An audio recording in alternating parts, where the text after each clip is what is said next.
New figures show violent crimes against women and girls on trains have jumped by more than 50% in 2 years. Let's bring in Sadiya Chowdhury, who's in the newsroom for us this morning with this story. Sadiya, break down what sounds like some shocking statistics.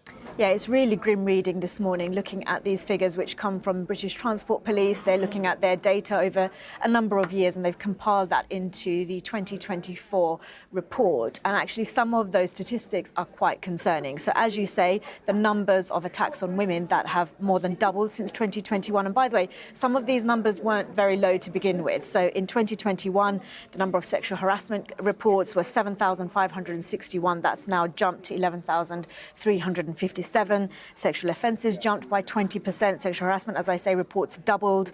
That's catcalling, touching, pressing, upskirting, indecent exposure, all on the rise. Women facing so much of that on trains, on British railways.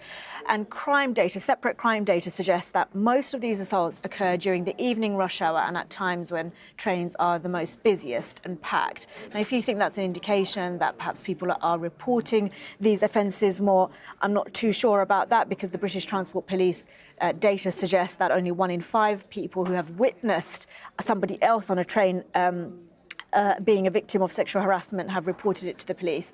And just over half of women say that somebody else who watched intervened. So there is all of that, I think, for a lot of witnesses and people who are on trains, users of trains who see such things, are also worried about the attack, being attacked themselves and the risk that that might bring on themselves. The British Transport Police, who collected this data, say that it is an indication that people are reporting this more. They've listed their app, and they have a text service which people can access when on trains. So if something is happening right before you, you can access those services, and they're calling for the community to watch out for each other, to stand up for one another when it is safe to do so, and to report these offences.